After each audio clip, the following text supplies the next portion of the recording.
장관님이 오신다는 걸 미리 좀 고지했으면 더 많이 왔을 텐데. 네. 장관. 뭐라고 불러야 돼요? 유 작가. 유 작가. 알겠습니다. 자, 오늘 함께 하실 분. 포털. 안녕하세요. 최강욱입니다. 예. 저기 일어나는 사람들이 최강욱 팬카페예요. 3명. 이제 오늘 1명으로 줄었네. 자, 그리고 오늘 함께 하실 분, 유시민 전 장관, 유 작가님 자리하셨습니다. 예, 안녕하세요. 예. 반갑습니다. 예. 공개 방송 모처럼 하시죠? 예. 요새 제가 밖에 잘 안 나와가지고. 예. 요즘 썰전 하시고. 그거 빼면 그 녹화하러 갈 때 월요일 빼면. 예. 그냥 작업실에 일주일 내내. 계속 글만 쓰시고. 글은 지금 팔이 탈이 나서 못 쓰고. 책만 읽어요. 예. 글을 쓰기 위해서 읽어야 될 책. 그럼 오늘 여기 오신 분도 사인은 못 해주시네? 글씨는 못 써요, 지금. 사진만 찍고. 예, 지금 자판도 못 치고. 예. 장애 등급을 신청하셔가지고 보건복지부 혜택을 좀. 일시적인 거라. 이번에 국가란 무엇인가 개정 심판 2017년 이게 그 초판이 언제 나온 거예요? 원판이? 2011년 예. 3월에 예, 초판을 냈던 건데 예.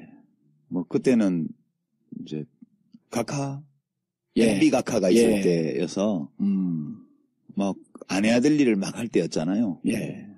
사대강 이런 거, 부자 감세 이런 거. 그렇죠. 그 사람 일 너무 많이 했어. 근데 지금 박근혜 대통령은 사실 나쁜 짓 한 건 별로 없어. 해야 될 일을 안 한 게 문제였지. 그래서 이게 상황이 달라져서. 예. 이제 국가란 무엇인가 다시 써야겠다. 예, 그래서 이게 좀, 시류에 안 맞다. 현재 상황을 좀 반영한 분위기도 그렇고. 예.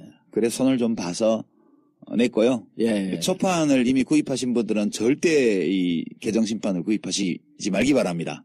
별로 안 바뀌었나 보죠? 네, 본질적인 내용은 차이가 하나도 없어요. 제가 초판 개정판을 다 읽어본 독자로서 대충 설명을 드리자면 상당한 부분에 읽는 구조, 그러니까 문장 구조가 훨씬 매끄럽게 됐고요.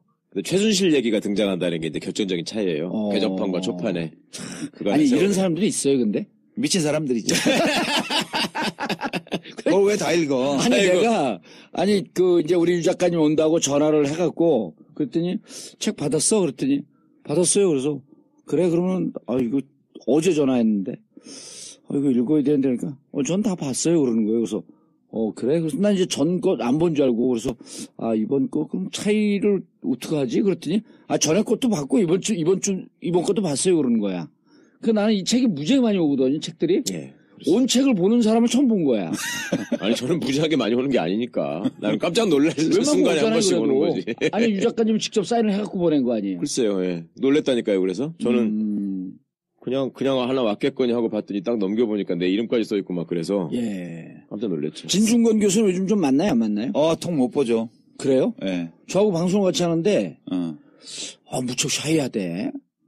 오프라인에서는 좀 샤이한 편이지. 그러니까 저도 오프라인에서 만나가지고 기존의 이미지하고 달랐던 분이 대표적으로 진중권 선생하고 노회찬 대표님. 노회찬 대표님도 의외로 말씀이 없으시고 1대1로 그냥 앉아있으면. 그래요? 재미도 좀 별로 그래요. 없고. 네, 재미 노잼이야. 핵노잼. 핵노잼. 진짜 희한해. 근데 이제 꿀잼이라 이어야만 하는 순간, 그때는 또 꿀잼이 되는 거지. 그게 노회찬 그렇죠. 대표의 특징이지. 예. 진중권 교수 난 깜짝 놀랐어. 전에 이제 정치 카페 하실 때 정치 카페 마지막 회에 제가 갔었죠. 아니 마지막 회는 아니고 하여튼 거의 끝날 무렵에. 근데 거기서도 조금 이미지가 무척 막 이렇게 공격적일 줄 알았어요. 진중권 선생님? 예. 근데 안 그러더라고. 네. 우리도 끝나고 우리는 녹화를 많이 해요. 그거를 한 4시간 5시간 뜨는데 뜨고 나서 또 술을 또 한 4시간 5시간 먹어. 그 외부자들? 예. 그러면 이제 새벽 5시까지 먹어요. 근데 진 교수는 방송이 끝나면 가. 루비 때문에 가야 돼. 루비 때문에 가야 된다고. 고양이 봐야 된다고. 애묘인들은 난 특이한 사람이야. 지금 노유진의 정치 카페 이후로 지금 팟캐스트에 처음 출연하신 거예요. 그렇죠. 그래요? 네. 아니 그때 탄핵되기 직전에 그 국회 앞에서 한번 스페셜로 공개방송 네, 그거야. 노유진 그거 한번 한 거 빼면 그건 번외로 하신 거고 그것도 네. 역시 노유진이잖아요. 그렇죠. 진짜 오랜만에 나들이 하신 거네요, 그러면은. 그 원래 보면 텔레비전에도 그러잖아요. 예. 무슨 예능 프로 이런데 갑자기 배우가 나타났다. 예. 이러면 되게 영화를 영화를 찍었거나 아니면 한동안 좀 부진하게 늪에 있다가 재기를 해서 예. 뭐 작품을 새로 한다든가 이럴 때 나오잖아. 예. 저도 이제 이 국가란 무엇인가 이 책을 개정 써서. 심판을 낸 걸 빙자해서 전국구 나들이 한번 전국군 하고. 아들이 한번 하는 거죠. 예. 봉도사도 보고 싶고 최변호사도 보고 싶고. 예. 알겠습니다. 요즘은 그 옛날 예능 스타들, 예. 가수들 뭐 이런 사람들 복면가왕으로 많이 나오더라고. 그래가지고 다시 제기를 제기를 하고. 옛날에 뭐 마약 스캔들이나 동영상 유출됐거나 그래갖고 못 중국에서 나왔던 촬영하다가 분들. 활동하다가 음. 왜 개정판을 냈어요? 근데 진짜로 이때 그 초판 나왔을 땐 책 많이 팔렸어요? 뭐 좀 팔렸어요. 이게 좀 운명이 기구한 책인데 예. 이 책을 쓴 기간은 2010년도였어요. 제가 국민참여당 대표를 하고 있을 때 그 그렇죠. 예. 와중에 도서관에서 국회 도서관에서 책을 한 100권 대출 받아가지고 그거를 뭐 기차에서 승용차에서 비행기에서 읽고 다니면서 1년 동안 그렇게 메모해서 쓴 책이 이 책이었어요. 예. 그러니까 정치를 하는 사람으로서 우리가 국가에 대해서 어떻게 생각해야 될까 또는 뭐 옛날 옛적부터 위대한 철학자들이 이 국가에 대해서 뭐라고 했나 예. 이런 걸 좀 이제 정리를 해서 책을 낸 건데 예. 그게 초세본이 그때 3월인가 나왔는데 2011년 예. 책이 잘 나갔어요. 초세를 3만 부를 찍었는데 금방 소진이 됐어. 그런데 그때가 4월 10 며칠인가 그 김해 재보궐선거 예. 그 터널 뒤도서 있었던 그렇죠. 그거 이제 50.5 대 49.5로 졌잖아. 그러니까 내가 이번- 밀었던 후보가. 예. 후보. 예. 네. 그거 선거 치고 갑자기 책이 판매가 완전 부진해져 버렸어요. 그때 이쪽 우리 민주당 쪽은 그 김경수 후보가 나갔고. 안 아니죠. 나갔지. 김경수가 안 드랍하고 아. 이봉수 후보가 이봉수 후보가 맞아, 이제 맞아. 민주당 김진엽 후보하고 예비 경선을 해서 예. 여론조사에서 이겨서 본선에 가서. 대표 선수로 나갔는데 예. 1% 차이로 진 거지. 근데 그렇게 하고 나서 국민참여당이 굉장히 타격을 입었고 그랬었죠. 예. 그리고 나도 개인적으로 타격을 입었고 책 판매도 확 내려가서 그 뒤에 그런 일이 뭐 있었구나. 아주 안 나간 건 아니지만 조금씩 몇 년간 책이 안 죽고 이게 가더라고요. 예. 그래서 돌베개 출판사 사장님이 그냥 죽이기에는 좀 아까운 책 아니냐. 그래서 좀 정치인으로서 발언한 거 그런 건 지금은 정치를 안 하니까 조금 정리하고 예. 지식인 입장에서 쓰는 걸로 좀 보충을 하고 그리고 6년 동안 달라진 정치 상황이나 예. 이런 것도 좀 반영을 해서 개정판을 내보자. 그냥 이렇게 두기에는 좀 아까운 책이다. 그래서 이제 작년 연말에 12월에 한 달 반 정도 작업을 해서 이제 새로 낸 거죠. 그러니까 최순실 박근혜 게이트 터지고 난 다음에 그렇죠. 작업한 거죠. 작업을 하고 그리고 이제 그 상황에서 정말 국가란 무엇인가 한번 좀 되돌아보자. 예. 이런 판단이 좀 있었던 거죠. 그렇죠. 사실은 국가의 존재에 대해서 시민들이 근본적인 의문을 제기하게 된 어떻게 보면 민주화의 최초 정권이잖아요. 이게 국가냐 이렇게 막 예. 손편을 그렇죠. 들고 예. 다니는 이게 나라냐, 이게 이게 나라냐. 나라냐. 예. 국가가 뭐 이래 뭐 이런 게 있어서 이제 이럴 때는 우리 먹물들은 예성현의 말씀을 살펴보잖아요. 그러니까 여기 보면 국가에 대해서 한 칼씩 했던 분들 얘기는 대충 다 담아놨기 때문에 네네. 예, 그런 면에서는 그냥 교양서로 괜찮지 않냐. 저는 이 책하고 후불제 민주주의를 거의 동시에 읽었거든요. 그때 예. 같이 사가지고. 근데 읽으면서 한 사람이야 이 사람. 아니 재밌어요 작가님 책은. 근데 비즈니스가 잘 안 되나 봐. 저는 이 책이 개인적으로 훨씬 좋았거든요. 국가란 무엇인가가. 그래서 당연히 저는 이 책이 더 많이 팔렸을 줄 알았는데 엊그제 우연히 주사 들었더니 유 작가님 책 중에 제일 안 나간 책이 이 책이라고. 그래서 깜짝 놀랐죠. 예. 근데 되게 재밌어요. 아니 요즘 이제 책 내용 본격적으로 들어가기 전에 우리 동네 아주머니가 그걸 물어봐요. 3월 1일 날 곧 이제 3.1절이 오는데 태극기를 달아야 하나요? 이런 고민이 생긴다는 거야. 태극기 집회 때문에? 태극기 집회 때문에. 그렇게까지. 꼭 그 태극기 달면 탄핵 반대하는. 아니, 그러니까 그런 생각으로 변화를 든다는 거예요, 자기가. 태극기 집회 그 큰일이야. 동조하기 때문에 태극기를 달고. 이 저걸 어떻게 해야 되는 거야? 그러니까 우리가 벼랑간에 태극기 안티 세력이 된 것 같아. 태극기만 그런 게 아니에요. 예. 지금 우리 국호에 대해서도 많은 회의와 법민이 있어. 갑자기 한국당이 돼버렸잖아. 자유한국당. 예. 나 한국인이야. 예. 엄청 기분 나쁜 거야, 지금. 그렇다고 해서 내가 한국인의 정체성을 버릴 수는 없는 거 아니야. 그렇죠. 어떻게 이럴 수, 이 완전 공공재산을 사유한 거 아니야, 이거. 태극기도 진짜 우리가 그렇고. 옛날에 신한국당이 있었는데 이게 그건 신자라도 붙었지. 예, 구한국당이 나중에 이거 나왔어. 그냥 한국당이야. 자유당 풍 한국당이기 때문에요. 이거는 이제 구한국당이에요, 정말. 그러니까. 그래도- 그냥 당원이 다 된 거네, 우리는? 그래도 세상에 3.1절 날 태극기 다는 거는 오해의 위험이 거의 없어요. 예. 3.1절이니까. 그렇죠. 우리가 유관순 누나를 생각하면서 태극기를 다는 거지. 아니, 그 얘기를 듣는데, 진짜 막 이렇게 갈등이 생기더라고. 아니, 저도 그게 짜증나서 사실은 뭐, 어줍지 않은 글이지만, 태극기가 부끄러움의 상징이 돼서는 안 된다라는 내용으로 칼럼을 하나 썼었는데, 예. 참 슬프더라고요. 그런 얘기를 쓰면서, 대한민국의 국기가 특정 세력의 어떤 특정 이념에, 그것도 아주 극단적인 이념을 가지고 있는 이상한 정파의 도구가 돼가지고, 성족이랑 같이, 광장에 그러니까 이게- 성종이 들고 나온 건 또 어떻게 보세요? 박근혜 대통령이 앙드레 김 드레스를 입은 듯한 느낌? 그런 느낌이 좀 들죠? 앙드레 김이 화낼 거 아니야. 돌아가셨지. 그리고요. 예. 저는 요즘 사태에서 좀 희한하다고 느낀 게 과거 참여정부 때는 보건복지부 장관을 누가 맡으시느냐가 되게 화제였고 김근태 장관님이나 유시민 장관님 보건복지부의 정책이나 이런 것들이 또 굉장히 중요하게 사람들한테 다가갔었어요. 그렇죠. 그리고 실제로 어려웠고 중요한 일을 많이 하셨고 그런데 이 이명박 박근혜 정권에 들어와서는 보건복지부가 할 일이 별로 없을 거라고 생각했거든. 그랬더니 그 나름대로 또 다른 방식으로 그 의료 영리화 또 이번에 문영표 씨나 뭐 이런 사람들로 해가지고 보면은 보건복지부가 갖고 있는 그 공적연금에 관한 국민연금에 관한 그 통제 기능을 이용해가지고 또 보건복지부가 그 정권의 도구로 나와가지고 왜 이상한 짓을 하고 그래서 사람도 구속되고 이런 걸 보면서 정말 이게 제대로 된 국가가 있어야지 제대로 된 정부도 기능을 하는 것이지 참 어떻게 정권에 따라서 이게 같은 부처의 속성이 이렇게 달라질까 그런 생각을 했어요. 사람들이 그러잖아요.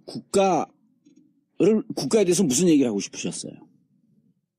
국가에 대해서 이제 이 책에서 결론적으로 얘기를 내가 하고 싶었던 거는 예. 국가도 진화를 해왔어요. 예. 그러니까 국가 그러면 처음 국가가 생겼던 1만 년 전하고 예. 지금하고 같지가 않아요. 그렇죠. 국가라는 이 제도의 총합도 그 우리들의 삶의 환경과 기술적 조건과 사람들의 생각이 달라지는 데 따라서 계속 그 성격과 기능을 바꿔왔거든. 예. 예. 이게 지금 우리 대한민국이라는 이 국가가 하고 있는 일, 무슨 일을 하고 있냐, 그 일을 어떤 방식으로 하고 있냐 이런 것들을 그냥 한국만 보거나 또는 지금 시점에서 딱 잘라서 외국하고 비교하거나 이것만으로는 예. 왜 이런 일들이 벌어지는지를 충분히 이해하기 어렵다고 저는 본 거예요. 그래서 국가의 일반적 진화 과정에 비추어서 예. 우리 대한민국이 언제 어떻게 태어나서 처음에 어떤 성격을 갖고 있다가 지금 어디까지 와 있는지를 그 국가 역사에 한번 비춰봐야 된다. 예. 그렇게 해서 이제 제가 국가는 처음에는 그냥 단순한 생존의 수단으로 그냥 그 외부 침략과 내부의 무질서에서 사람들을 보호해주는 그 치안국가 예. 또는 안보국가 이걸로 탄생을 했고 리바이어든 말씀하시면서. 예. 그 다음에 사람들이 왜 뭔데 왕이 지 맘대로 해. 예. 우리가 주인이잖아. 이렇게 해서 이제 민주국가로 예. 이행을 해오고 예. 그냥 민주주의 한다고 다 좋은 건 아니고 좀 잘 살고 싶어. 그래서 이제 발전국가, 자본주의 발전국가를 거쳐서 발전했다고 했는데 잘 사는 놈은 엄청 잘 먹고 잘 살고 없는 사람은 더 힘들어. 그래서 이제 복지국가로 복지국가. 이행을 해온 거예요. 지금까지. 예. 국가의 일반적인 이행 형태가 그렇게 왔는데 뭐 우리나라는 사실상 이제 정신적 건국이 된 거는 혼이 생긴 거는 예. 대통령령으로 그건 이제 3.1운동 때 예. 국가 민주공화국의 혼이 탄생을 했고 육체를 갖춘 거는 1948년도에 정부 수립을 정부가 하면서 수립되면서. 이제 예. 갖췄고 그 뒤에 한국전쟁 거치고 산업화, 민주화 거쳐서 지금 어디까지 와 있냐 하면 안보국가로 탄생해서 발전국가를 거쳐서 민주국가까지 와 있는 거죠. 예. 복지국가로 넘어가는 문턱에서 지금 방황하고 있는 단계.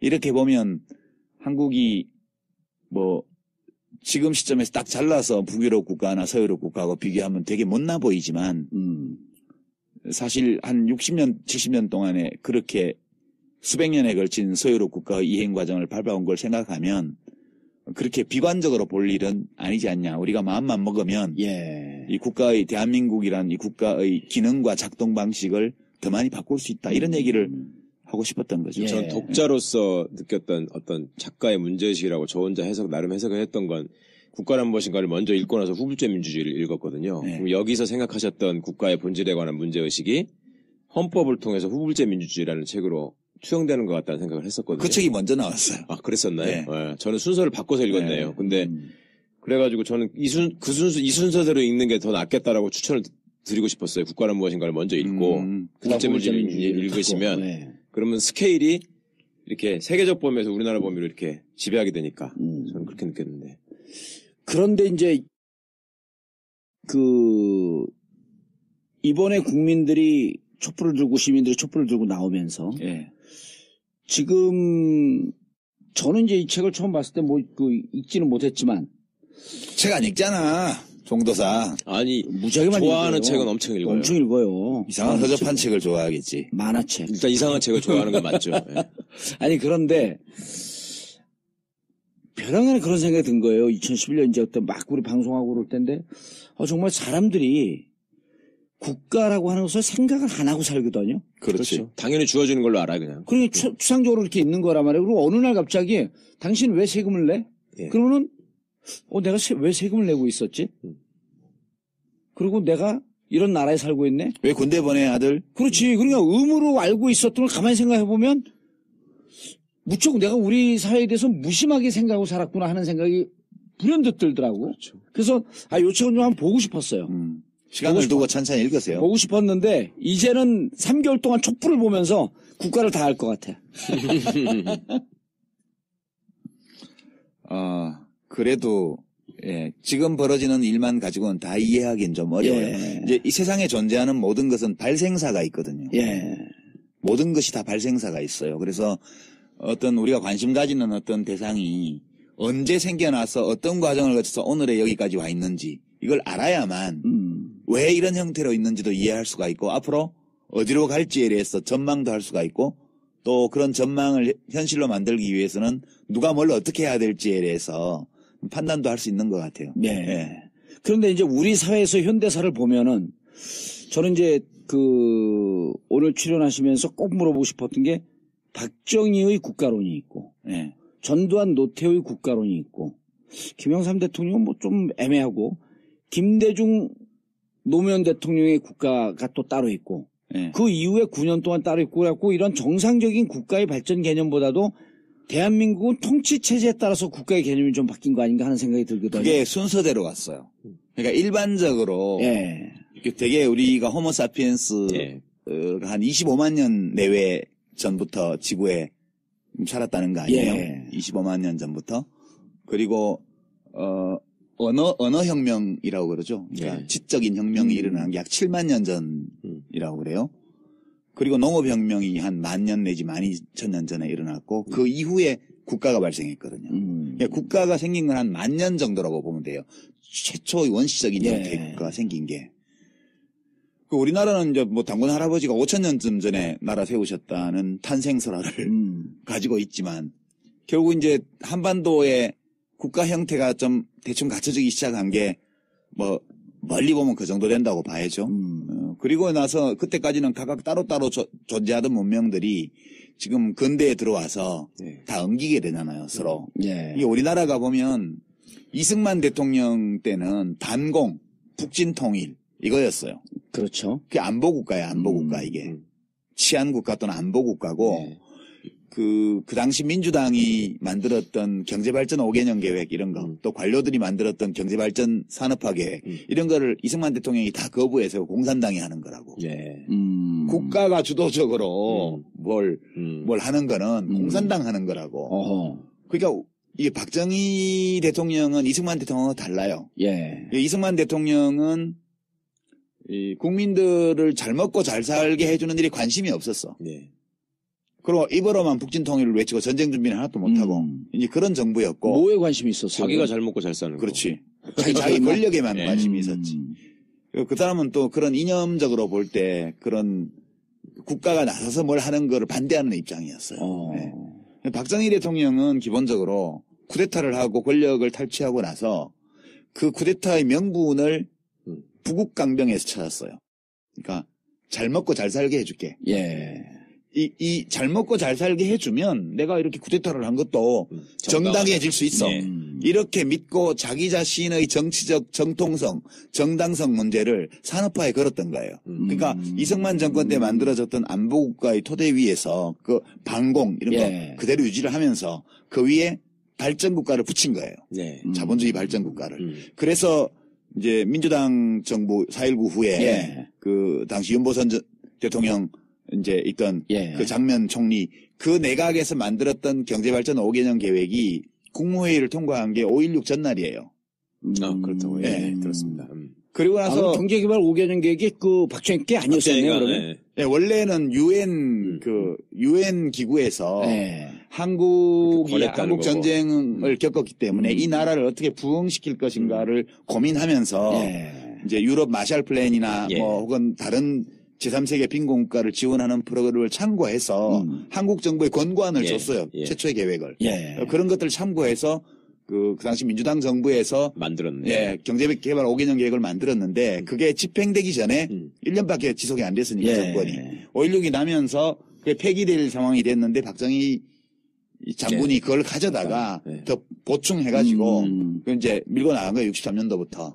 그러니까 자기의 쿠데타를 정당화할 수 있는 그런 명분, 자기의 권력을 유지할 수 있는 명분을 경제성 발전에서 찾았기 때문에 거기에 전력을 투구한 거예요. 그래서 한국이 안보국가의 토대 위에서 발전국가로 올라선 거예요. 자본주의 발전국가로. 그러니까 박정희 정부가 18년간 있으면서 한국 경제를 전통사회에서 산업사회로 이제 전환하는 이륙 단계를 그때 거친 거는 맞아요. 여러 가지 데이터를 볼 때 뭐 엄청 고소득을 올리고 고도 성장을 이룩한 것은 아니지만 향후에 이 대한민국 호가 비행할 수 있는 그런 활주로를 닦고 이륙을 준비하고 실제 비행기 바퀴가 땅에서 떨어지게 만든 그 기간이에요. 18년 동안이. 예. 그때까지 발전국가고 그게 유럽에서는 산업혁명 이후에 시민혁명이 날 때까지 한 200년, 300년 기간이에요. 그게. 예. 우리는 딱 30년만에 통과를 한 거죠. 30년 만에. 전두환 노태우 정권까지 하더라도 그게 딱 30년 정도 돼요. 그리고 나서 압축 발전을 하긴 한 거네요. 그럼요. 그러니까 남들은 뭐 5km짜리 활주로에서 이륙했는데 우리는 한 500m 활주로에서 그렇죠. 이륙한 거죠. 그리고 이제 그 뒤에 다시 민주국가로 그 다음에 사람들이 이제 그 전에 배고플 때는 대통령이 미국 원조 밀가루 가져다가 막 집집마다 돌리고 이러니까 표 찍어주고 이랬단 말이에요. 예. 그러고 좀 뭐 독재 좀 하면 어때? 뭐 배고픈데 그래도 월급 받고 사는 형편이 나아지잖아. 그렇게 해서 주먹으로 패면 맞고 입 다물라 그러면 입 닫고 이렇게 살았는데 이제 국민소득이 한 1,000불, 2,000불 이렇게 되니까 밥은 먹는단 말이야. 예. 밥만 먹고 사냐고. 할 말도 좀 하고 그렇게 살아야 될 거 아니야. 예. 그러니까 이제 민주화에 대한 요구가 막 생긴 게 1979년도 그때예요. 12.6 사건이 날 때. 예. 그러니까 이거를 어떻게 대처할까를 둘러싸고 그 권력 집단 내부에 내분이 일어나서 그게 12.6 사건으로 터져 나온 거예요. 아하. 그러니까 변화가 필요하다고 생각했던 김재규 씨가 그걸 가로막고 있던 자치처를 쏴 죽이고 대통령을 안 죽이면 이거는 방법이 없다고 생각해서 대통령까지 죽여버린 거지. 그리고 그때 삼김 씨가 경쟁을 해서 뭐 김종필 씨가 대통령이 되는 한이 있더라도 갔어야 되는데 왜 아무도 부탁을 안 했는데 전두환 씨가 갑자기 구국의 결단을 해가지고 나타나서 사람을 엄청 죽이고 정권을 잡아가지고 그 발전국가 단계를 연장을 시킨 거구나. 7년을 연장을 한 거예요. 그리고 6월 항쟁이 나서 대한민국이 이제 발전국가를 토대로 해서 민주국가 단계로 진입을 했죠, 그때. 그래서 노태우, 김영삼, 김대중, 노무현 정부를 거치면서 이제 민주국가의 모습을 번듯하게 갖추고 이제 좌파, 진보진영, 또 노동조합, 농민회 이런 데서 복지에 대한 요구를 노동하는 사람들의 권익을 요구하고 이런 게 막 나오니까. 예. 그러니까 이제 우리도 이제 보편적 복지 제도를 해야 된다 그래서 서유럽과 같은 복지국가로 한 단계 업그레이드 하자. 예. 그러고 있다가 지금 역정권 교체가 일어나서 9년 동안 지금 예. 다시 퇴행을 한 거죠. 토목건설의 시대로 그러니까 안보국 자본주의 발전국가의 시대로 간 게 예. 이명박 정권 때고 예. 거기서 또 한 단계 더 내려가서 안보국가의 단계로 간 게 박근혜 정권 때고 예. 이 퇴행이 이루어진 거죠. 그러면 이제 79년에 그 권력 내부에서의 갈등 이렇게 네. 말씀하셨단 말이에요. 그러면은 70년대 이른바 이제 학생 운동을 중심으로 한 네. 민청학년. 그다음 그 내부에서 끊임없이 국민들 내부에서 민주화에 대한 요구가 있었던 거 그럼 어떻게 설명을 해야 돼요? 그거는 일부 사람들이 요구한 거지. 일부 사람들이. 예, 그러니까 대중들은 그게 옳다는 건 알지만 지금 그것을 받아들여서 위험을 감수하고 나서기에는 아직 사는 형편이 너무 어려웠던 거예요. 예. 그리고 정보도 부족하고 먹고 살기도 바쁘고. 그러니까 책도 많이 읽고 외신도 보고 뭐 똑똑한 청년들이 한 거지 그거를.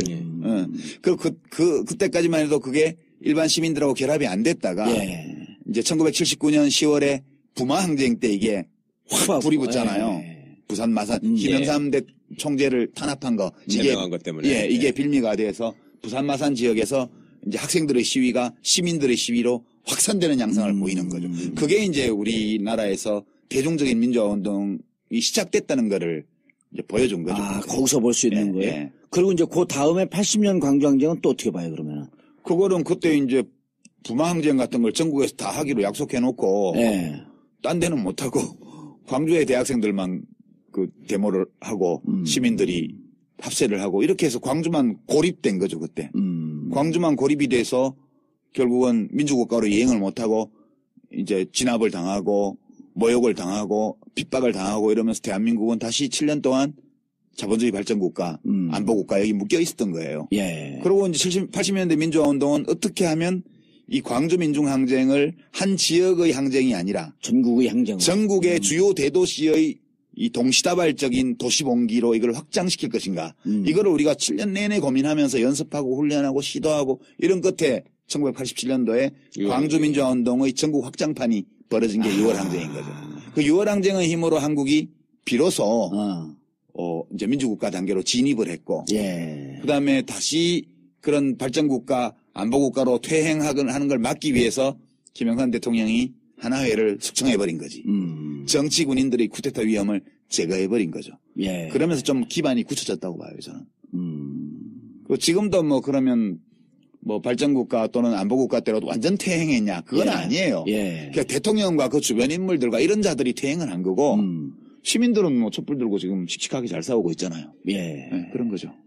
그렇지만 그럼에도 불구하고 저는 이 책이 소중한 이유가 사실은 참여정부 이후에 MB 시절에 퇴행을 보기 시작하면서부터 충격을 받은 사람들이 많잖아요. 그러니까 지금 말씀해 주신 것처럼 시민들의 역량이나 어떤 민주주의에 관한 성숙도나 이런 것들이 소위 돼지 저금통으로 대통령을 만들어낸 수준까지 우리가 올라왔다고 생각을 하고 이게 뒤로 물러나는 일은 없을 것이다라고 착각을 하고 있었는데 의외로 이게 밀리는 모습을 보이고 그다음에 너무나 퇴행적인 모습을 보이고 또 아까 두 분 말씀 중에 국가라는 거에 대해서 별로 생각하지 않고 살았다라고 하는 것이 은연중에 우리가 이제 국가라고 하는 것이 우리를 짓누르는 체제라는 거라는 생각에서는 좀 벗어났다고 생각을 했는데 사실은 국가란 무엇인가에 대한 고민이나 철학적인 기반이 없다 보니까 과거에 그냥 막연하게 우리 어린 시절에 국정교과서나 이런 것들을 국민교육원장 암기 등을 통해서 누르고 있던 국가주의가 자연스럽게 부활을 하는 꼴이 됐잖아요, 지금.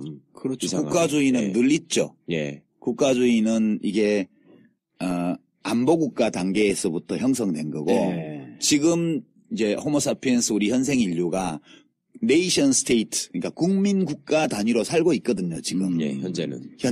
세계 국가가 없잖아요. 세계 정부가 없고 예, 예. 지금 국민 국가 단위로 주권 국가가 되어서 예. 서로 협력하고 경쟁하면서 그곳을 정치 조직의 단위로 해서 지금 살아가고 있기 때문에 우리들의 모든 사고방식이나 이런 것들이 여기다 초점 여기다 맞춰져 있는 거예요. 그러니까 국가를 사랑해야 된다고 생각하고 또 애국심을 가져야 된다고 믿고 당연한 그렇잖아요. 전제로 예. 삼고 예. 있거든. 네. 근데 뭐 애국심이란 게 진짜 고귀한 감정인지에 대해서 누가 문제를 하면 너 우리나라 국민 맞아 이러잖아. 그렇죠. 제가 예전에 독일에서 유학 시절에 본 건데 TV 토크쇼에 예. 연방 대통령 후보가 출연을 했어요.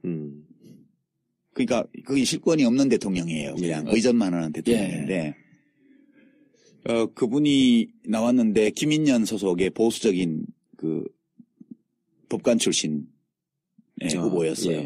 근데 그 굉장히 젊은 그 진행자가 MC가 까불면서 물어봤어요.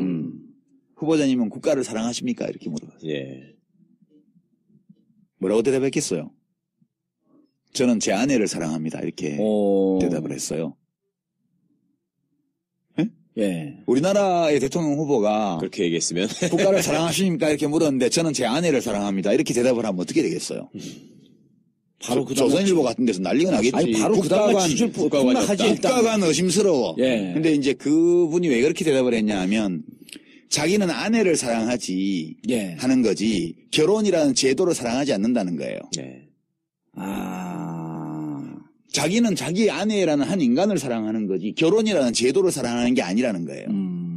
우리가 근데 그렇게 얘기하면 알아들어요. 그 사람들이 다 알아들어요. 독일은 그러니까 우리가 못 알아듣겠어. 금방 들어도. 우리가 되게 국가를 사랑한다라고 생각을 할 때는 뭘 사랑하냐 하면 우리가 살아온 이 자연, 함께 살아온 사람들, 그 사람들과 내가 맺어온 관계, 우리들의 삶의 방식, 우리의 문화 이런 걸 사랑하는 거예요. 그걸 총체적으로 묶어서 국가를 사랑한다고 그러는데 되게 이 국가주의는 사람들로 하여금 국가라는 제도 그 자체를 사랑하고 추상화되어 있는. 국가라는 건 실제 존재하지 않아요. 그렇죠. 그러니까 내가 갖고 있었던 관점이 맞는 거야. 존재하는 거는 국토, 국경, 영토, 국민 이런 게 존재하는 거예요.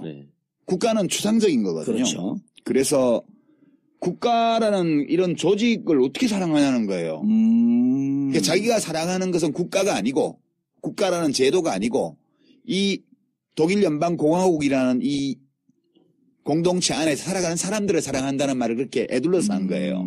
그러니까 나치 시절에 대한 경험 때문에 그럼요. 사람들은 더더욱 그게 그러니까 국가를 사랑한다고 말하는 순간 극우로 몰리는 거예요. 그렇지. 극우. 거기잖아. 웃기죠. 우리는 자유한국당도 있잖아. 우리는 국가를 사랑 안 한다고 그러면 너 정치인 자격 없어 이렇게 나오잖아. 그런데 자, 국가 얘기 계속 좀 하시죠. 예. 야, 아니, 근데 나는 좀 행복하다. 독일에 안 태어난 게. 아니, 방금 중요한 말씀 하셨어요. 예. 너 정치인 자격 없어. 예. 맞잖아, 자격 없잖아. 여기는 법적으로 자격이 없어. 자격이 없어요. 아직 5년 남았지. 얼마 남았어요, 이제? 얼마 남았어? 지금 몇 월이죠? 6년 반 남지 않았나? 아니야. 2017년. 이제 6개월 남았어요. 에이씨. 왜 6개월? 10년 아니야, 10년. 이제 8월 15일 날 복권되니까. 맨날. 무슨 국경절만 있으면 항상 자기 복권된다 그래요. 야, 근데 내가 작년으로 그때 작년 8월 15일 날 안 되고 내가 사석에서 얘기한 거 기억나요? 그럼요. 얘를 돈 갖다 주면 해준다고. 그건 난 정보도 없었는데 그 느낌 딱 드는 거야. 돈을 갖다 줘야 해준다고? 한 10억 갖다 주면 그때 정무수석이나 이런 사람들한테 한 10억 좀 갖다 주면 해줄 것이다 이렇게 봤더니 라는 소문이 있었다 이거지? 소문 없어. 느낌으로. 느낌으로? 네, 느낌으로. 진짜 무책임한 방송이네. 그런데 다 팔고 있었던 거야 그렇게. 근데 그 10억 가지고는 안 된다는 얘기를 듣고서 좌절했죠. 그럼 그 얘기를 들었다. 사면 안 받는 게 나. 좀만 지둘렀다가. 좀만. 근데 복권 대신에 복근이나 갖고 있어요. 예, 아재 개그 할 나이가 돼. 자, 가시죠 계속. 그래서 아까 퇴행 얘기 나왔잖아. 퇴행.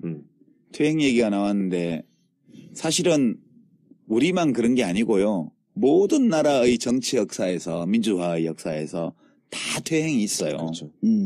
다 있었어요. 일정하게 발전을 하다가 전진하다가 또 멈추거나 소위 반동이라는 게 한 번씩 있는 건데 반동이라는 게 이 반동 분자 이 에미나이 이런 반동이 아니고 그 일종의 리액션 같은 그렇죠. 거예요. 역사가 앞으로 확 나가면 확 나가서 계속할 수가 없기 때문에 힘이 좀 빠져서 뒤로 또 밀린다고요. 예를 들어보면 시민혁명의 원조를 1789년 프랑스 대혁명이라 그러잖아요. 그게 어떻게 됐어요? 나중에 이제 그게 막 황제가 나오고 막 부르봉 왕가에 막 왕을 목 잘라 죽이고 왕비도 목 잘라 죽이고 막 귀족들 다 목 잘라 죽이고 그다음에 혁명가들이 자기들끼리 목 잘라 죽이고 막 그렇게 나오니까 불안감을 느낀 이웃 나라들이 신성동맹을 체결해서 프랑스로 쳐들어오잖아요.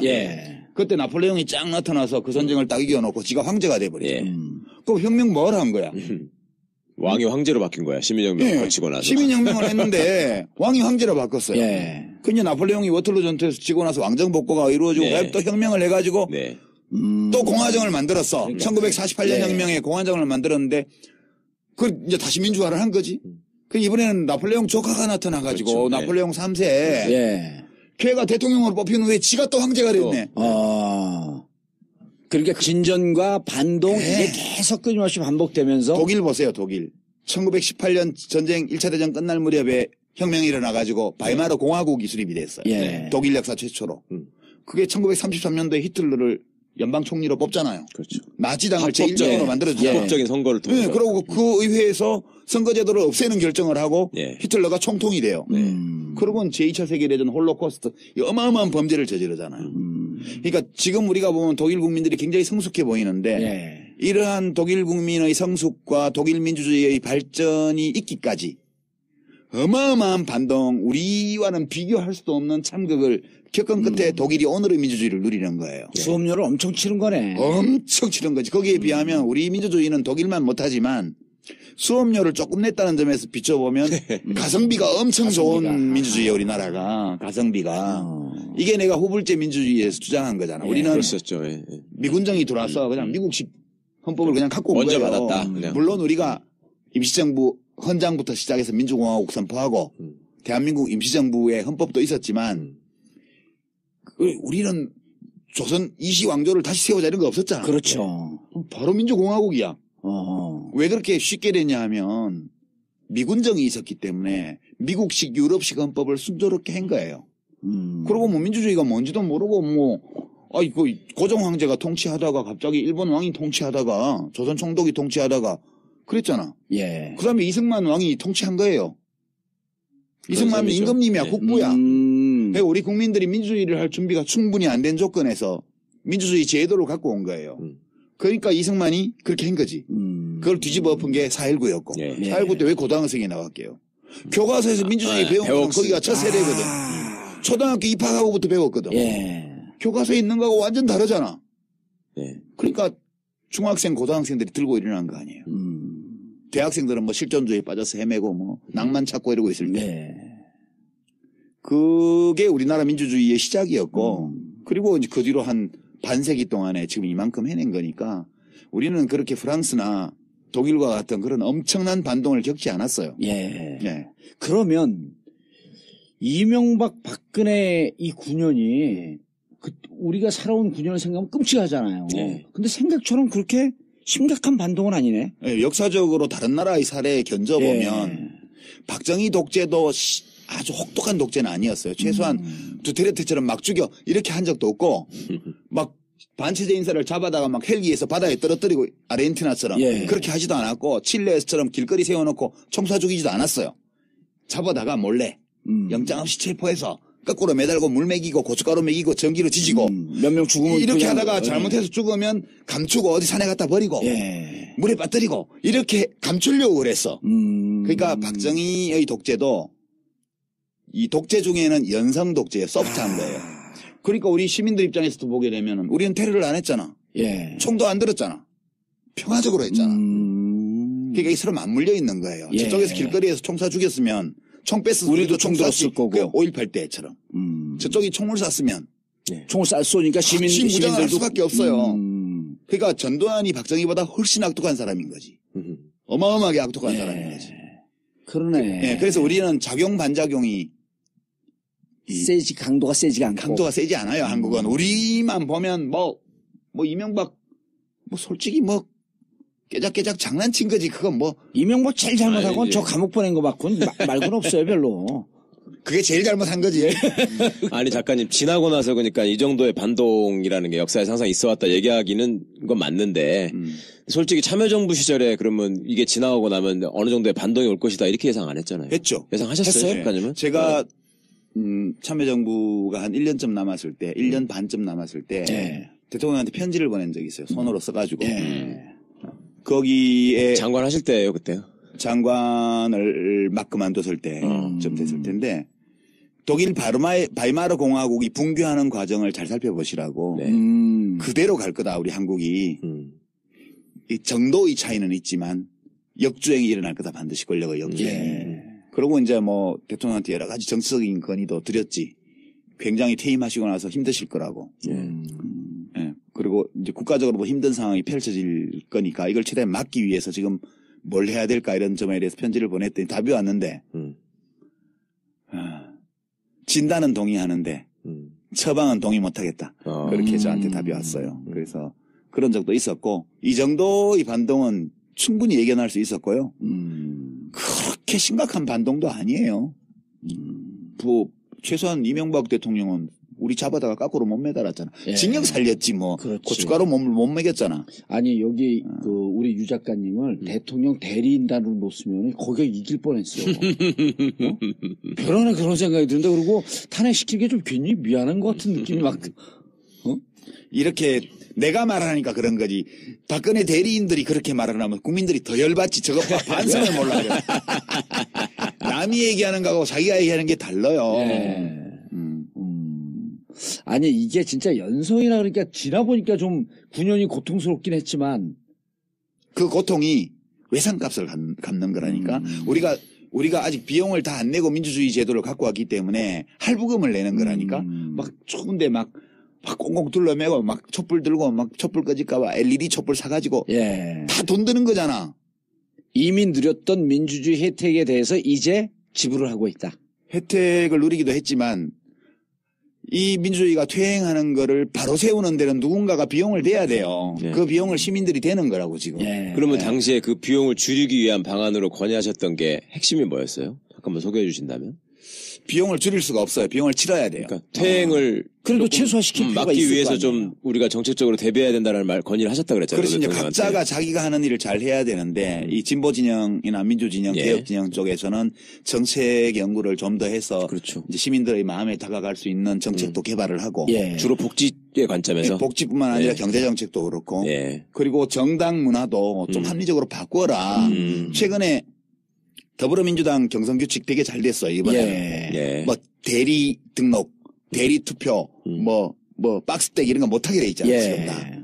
이 정도를 해야 돼요, 최소한. 네. 근데 그때는 개판이었거든, 솔직히 말해가지고. 그렇죠. 박스대기 하려고 박스대기 준비를 했으니까. 잡으러 다니고 그랬잖아요. 예. 그러니까요. 그러니까 그 야당들, 진보 정당들이 기본을 못 지키니까 어떻게 국민들이 신임을 할 수 있겠냐. 그래서 좀 내부 혁신을 좀 해야 된다. 예. 그리고 시민들은 관심을 가지고 참여를 해야 된다. 많은 사람들이 같이 돈을 내야 좀씩만 내도 될 거 아니에요. 몇 사람들만 막 싸우다가 이렇게 봉도사처럼 징역 가게 하고 이러면 이거는 정의롭지 않은 거지. 예. 지금 촛불 시민처럼 100만 명씩 200만 원씩 나오니까 못 잡아가잖아. 예. 물대포도 못 쏘잖아. 예. 1000명, 2000명이 나왔으면 몽둥이로 패고 물대포를 물대포 쐈을 쐈겠지. 거라고. 예. 체류액 쏘고. 근데 100만 명이 나오니까 못 하잖아, 그거를. 예. 이게 십시일반이라는 거예요. 예. 시민들이 다 관심을 가지고 좀씩만 참여를 해주면 예. 어떤 특정한 사람들이 엄청난 희생을 치러야 되는 일을 막을 수 있어요. 총량은 같아. 어차피 치러야 총량은 돼. 같고. 예. 할부금은 내야 돼. 그러니까 그 몇몇 사람들이 그렇게 극한 희생을 치르는 것보다도 그렇지. 함께 나눠서 하자. 그럼요.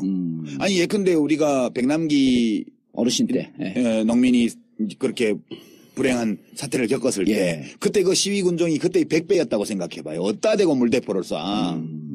그렇죠. 예, 그러니까 되게 그런 게 시민들의 견지에서 보면 예. 참여가 적었기 때문에 치를 수밖에 그 짓을 없었다. 한 거거든. 예, 그런 게 그나마 할부금을 어차피 갚아야 될 건데 총량은 불변이지만 많은 사람들이 참여할수록 각자가 조금씩만 부담을 하면 돼요. 예. 그게 민주주의에서 제일 중요한 거죠. 알겠습니다. 그런 얘기들을 예. 여기 좀 예. 예. 책 얘기를 책 담았어요. 내용 얘기를 조금 더 해주세요. 책 내용은 이제 뭐 그렇게 국가가 예. 어떤 성격을 갖고 있는지 당신 읽어봤다며 읽어본 예. 사람 좀 질문 좀 해. 질문 좀 해봐요. 우리는 안 읽어보고도 질문을 하는데. 여기 사장이 재밌잖아요. 일단은 저는 오늘 뵈면은 꼭 좀 한번 먼저 좀 강조해 주셨으면 좋겠다 싶은 게 우리가 사실은 국가주의라는 말 자체도요.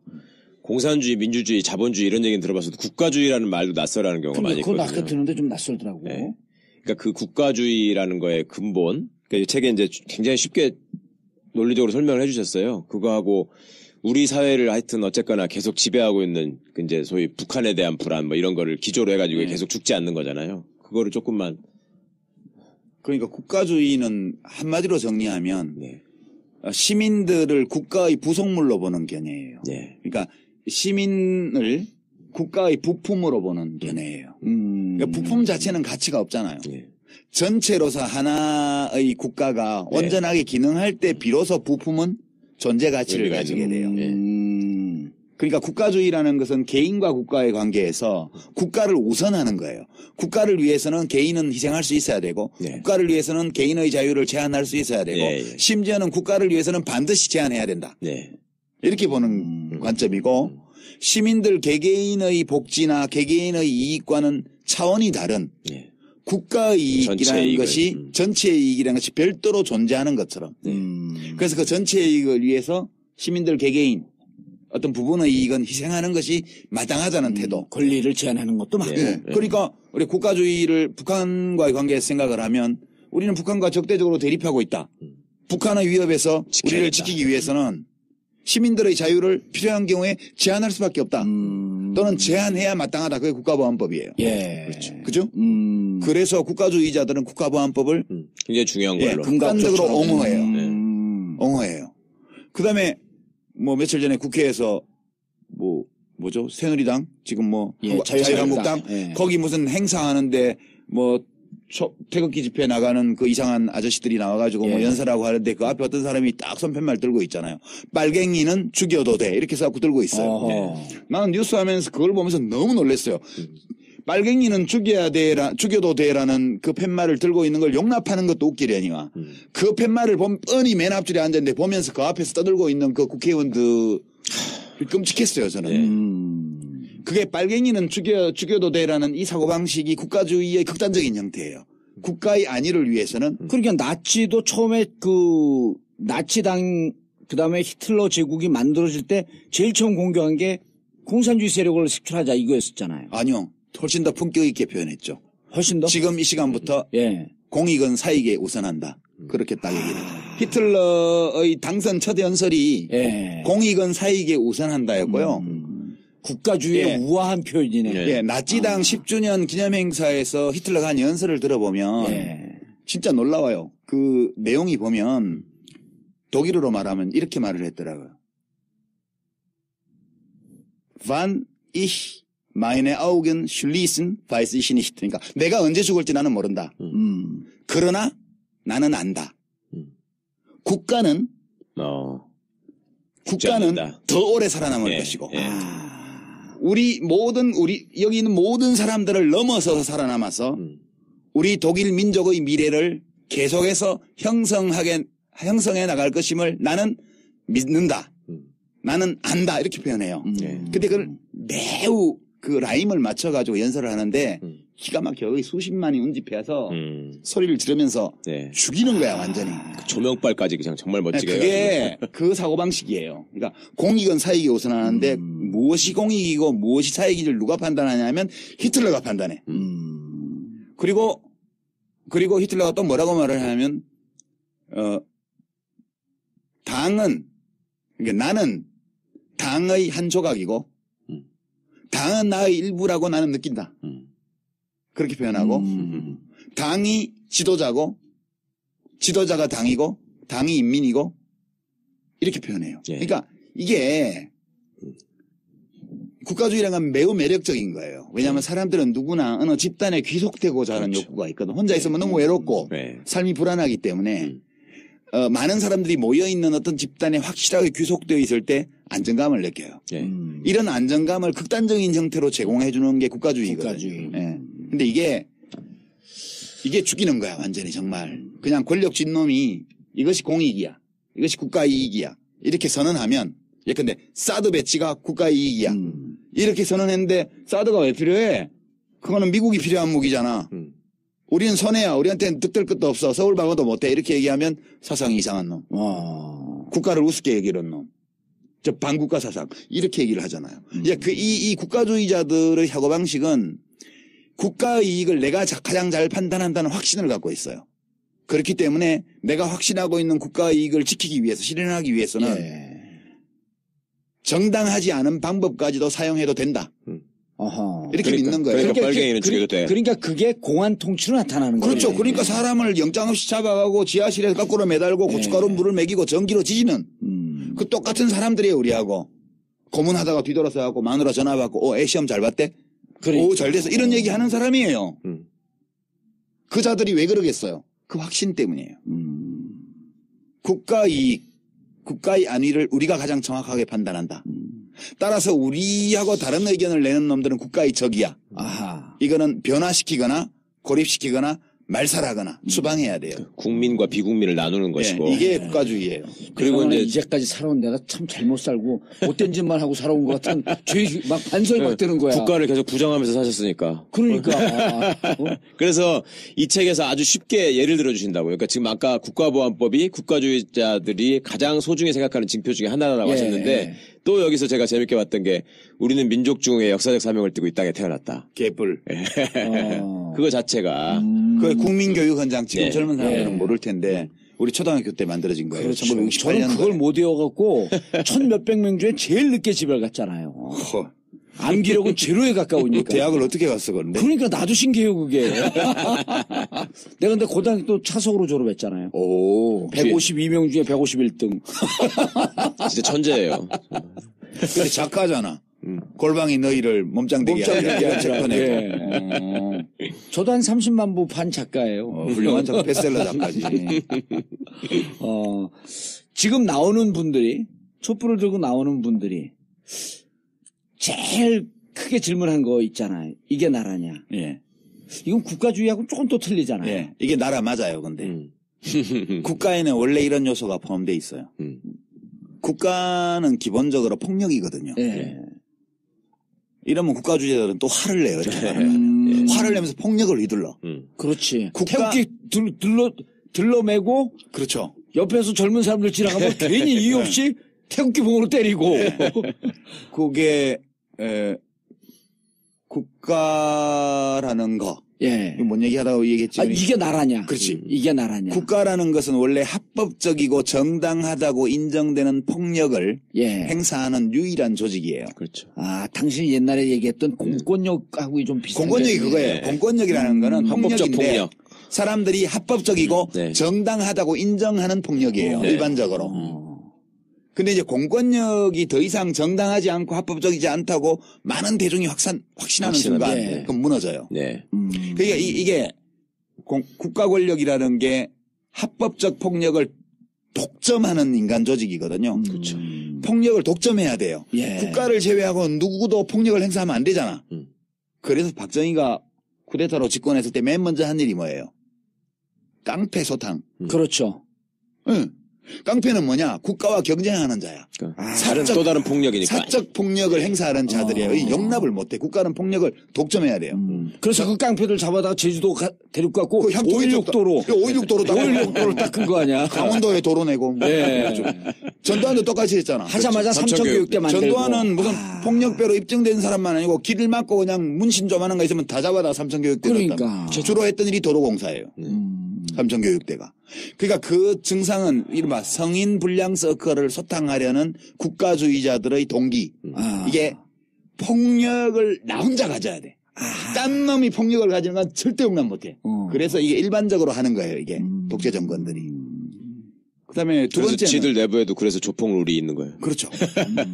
근데 이게 폭력인데 예. 이 국가 폭력이라는 것이 일상적으로 우리 곁에 있기 때문에 사람들이 때 이제 이게 정당하다고 느낄 때는 어떨 때 정당하다고 느끼냐 하면 저 국가의 폭력이 나에 대해서 행사되는 것이 아니고 나를 위해서 행사되는 것이다. 그러면 받아들여요. 지금 두테르테가 뭐 몇천 명을 죽였잖아요. 예. 앞으로도 몇만 명을 죽일 거래요. 네. 근데 필리핀 시민들이 왜 지지하냐 하면 저 두테르테가 휘두르는 국가 폭력이 나를 향한 것이 아니라고 보는 거예요. 나를 위한 것이다. 나를 위한 것이라고 생각하니까 그 폭력 행사에 일체감을 느끼고 오히려 안도감을 느끼는 거예요. 그래 받아들이는 거 여론조사를 해보면. 근데 어느 순간인가 그렇게 행사하기 시작한 국가 폭력이 나를 향한다. 나에 대해서 행사되기 시작한다는 막연한 느낌이 올 때 이때부터 정치적인 동요가 시작될 수밖에 없어요. 필리핀도. 그러니까 국가 권력이라는 이 공적인 폭력이 나를 위해서 행사되고 있는가 나에 대해서 행사되고 있는가를 잘 봐야 돼요. 네. 근데 이명박 정권 때 집회 및 시위의 자유를 제한하고 언론을 장악하고 차벽을 치고 예. 명박산성을 쌓고 체류액을 뿌리고 물대포를 쏘고 시민들이 뭐 공격적인 행동을 했다면 모를까. 평화 집회에 대해서 그렇게 했잖아요. 그렇죠. 그 명백히 시민들에 대해서 폭력을 행사한 거거든. 그렇죠. 사실은. 예. 그런 점이 차이가 있는데 시민들이 그거를 국가의 폭력은 늘 정당하다는 생각을 하는 사람들이 많기 때문에 예. 공권력이 불법적인 행위를 할 때에도 그거에 대해서 별로 저항을 하지 않고. 별로 저항을 하지 않는 경우가 많아요. 그런 이제 그게 독립성과 주체성이 부족한 시민이거든요. 예. 지금 우리 촛불 시민들의 특징은 개인이잖아요, 개인. 예. 개인으로 나오잖아요. 물론 집단으로 나오는 분들도 좀 있긴 하지만. 그렇죠. 전반적으로- 미미하지, 이제는. 미미하지. 전반적으로 개인으로 예. 나와요. 그러니까 대한민국 역사에서 지난 이명박 정부와 이 박근혜 정부 하에서 각성한 개인이 예. 시민이라는 이름으로 이제 집단적으로 출몰하기 시작한 거예요. 집단을 이루지 않은 채. 혼자 행동하는데 혼자 행동하는 사람들이 집단을 이루는 이게 우리 역사에서는 처음 보는 거죠. 예. 이게 되게 민주국가가 확고히 뿌리내리려면 이런 시민들이 충분히 많아야 돼요. 그래서 우리나라도 이제 민주국가로 확고히 나아갈 수 있는 그런 토대는 마련된 것 같다. 대통령만 바꾸면. 뭐 그런 거죠. 그러니까 방금 말씀으로 돌아보시면 우리 효순이 미선이 때 2002 시위, 년도에. 예. 그다음에 이제 광우병 촛불 시위 이런 것들이 맥락 근절을 보면 국가가 우리를 보호해주지 않는다. 그런 거잖아요. 그리고 이제 지금 소위 기성세대들이 생각하고 있는 국가주의에 대한 개념 자체가 없는 이유가 독재 정권이 자기들의 어떤 질서나 또 자기들의 정권을 위해서 계속 내면화시킨 거잖아요. 이제 국민학교 교육 제도를 통해서. 지금 얼마나 웃기냐면 문재인 대표가 예. 얼마 전에 그 무슨 문시예요? 그 뭐 남평문시 종가에 제례하는 데 갔잖아요. 예. 그래갖고 뭐 이상한 거 쓰고 저도 옛날에 장관할 때 그 그거 하셨죠. 당상관 옷 입고 이렇게 빨간 혁대 메고 우리 사당에 가서 예. 서해 유성룡 할아버지 사당에 예. 인사하고 이제 관직에 오르면 그렇게 하는 풍습이 있어요. 예. 근데 이제 인터뷰한 것 중에 그 문 중에 어떤 어른이 우리도 왕족이 됐으면 좋겠다 그런 말을 했어요. 그러니까 이게 이러면 민주주의 안 되는 거야. 네. 문재인 씨가 대통령 돼도 남평문 씨가 왕족 되는 거 아니거든요. 예. 그냥 5년짜리 계약직이거든. 이제 대통령을 왕으로 보는 이 네. 뿌리 깊은 이 봉건적 의식. 네. 예? 그리고 무슨 나라를 국가를 하나의 가정으로 그리고 대통령을 그 가정의 가장으로 보는 이 국가주의적 집단주의적 문화 이런 것들이 아직 우리나라에 많이 남아 있어요. 운영 중에 굉장히 깊죠. 이런 거 그러니까 박사모 태극기 집회하는 분들의 마음을 이해해야 돼 우리가. 아니 오늘 막 집안의 어르신을 예. 국부를 국모. 네. 네. 그리고 그냥 국부예요. 예. 여자지만 그렇죠. 국부야. 예. 나라의 최고 어른이에요. 젠더가 중요하지 않지. 혼자만 어른이 아니고 그 아버지도 나라의 최고 어른이었던 분이야. 예. 그런 분을 끌어내린다. 것도 아닌 일을 가지고 근거도 확실치 않은데 국회에서 탄핵을 한 거 아니야. 대리인으로 놓이겠어 지금. 이것이 이분 관계할 일이 아니라 이 말이에요. 국가주의의 입장에서 보게 되면은 그렇죠. 이 땅을 치고 발을 굴러 예. 의분에 떨어야 마땅한 사태인 거지. 이거 6.25 노래라는 거 알죠? 예. 아니 조금 이거 머리만 희끗희끗하면 서석구 변호사. 같은 대구 분이니까 또. 근데 대구에서 고등학교 다니는 사람들 원래. 예. 자, 이 책을 왜 꼭 봐야 되는지를 마지막으로 책에 대해서는 왜 꼭 봐야 됩니까? 꼭 봐야 될 책이 어디 있어요? 꼭 봐야 되는 이 세상에 책이죠. 책이 얼마나 많은데 꼭 봐야. 전 이 방송 나가고 오늘 하루에 10만 부 나갔으면 좋겠어. 제가 대신 말씀드릴 테니까 예. 결론만 좀 정리해 세상에 주시면. 꼭 봐야 될 책은 없어요. 한 예. 권도 없어. 그럼 내가 책 안 보는 거에 대해서 질타할 이유가 없네. 그렇지만 볼만한 책이 많거든. 저는 이런 관점에서 말씀드리고 싶어요. 이 책을 보시면 예. 한국 현대사의 줄기를 우리 말하는 거에서도 조금 이렇게 이해를 하실 수가 있고요. 그보다 저는 더 좋았던 거는 우리 유시민 작가님이 그전부터 나는 지식 소매상이다 이런 표현을 자꾸 그렇죠. 쓰셨는데 예. 그 얘기 이제 진짜- 우리가 2부에서 해야 돼. 네, 예. 그 지식 소매상으로서 말하자면 사람들한테 지식을 효과적으로 전달하는데 정말 소중한 능력을 갖고 계세요. 그래서 저는 우리 애들한테 이거를 지금 이번에 대학 들어간 애한테는 이걸 읽어보라고 하고 뭐 그랬는데 그 이유가 저희가 사회 시간에 초등학교 때부터 사회 시간, 도덕 시간 뭐 이런 시간들을 또 그 국사 시간 이런 걸 통해서 홉스 로크, 네, 루소, 이름만 듣지. 예, 이런 거 이름만 듣지. 도대체 이 사람들이 이 얘기가 민주주의에 발전하고 무슨 관계가 있는지를 유기적으로 설명해주는 교과서가 없었어요. 역사하고 연결해서 그런 점에 설명해주지도 있어서 않고. 탁월하다. 그 점을 이 책을 보시면 확실하게 알 수 있어요. 이 책의 예. 제일 큰 장점은 예. 이 한 이제 권만 책 팔러 나왔네. 이거 한 권만 읽고 예. 한 50권 읽은 척 할 수 있어요. 아니 심지어 플라톤과 아리스토텔레스 이런 얘기가 플라톤의 국가 이런 거 옛날에 대학교 교양도서로 읽으라고 그러는데 그 진짜 환장하거든 그거 재미없어서. 그러니까 막 심지어는 칸트 네. 무슨 뭐 베른슈타인 이런 사람도 읽은 것처럼 척할 수 있어. 막스 아니, 베버까지. 예전에 무슨 그 책 쓴 거 중에 몇 권의 책을 써머리 갖고 묶어갖고 낸 책이 한 번 있었죠. 그게 거꾸로 있는 세계사지. 다 그거예요. 네. 99% 발췌 요약. 그러니까. 네. 그래서 그때 그 책을 보면서 참 책도 희한하게 쓴다 나는.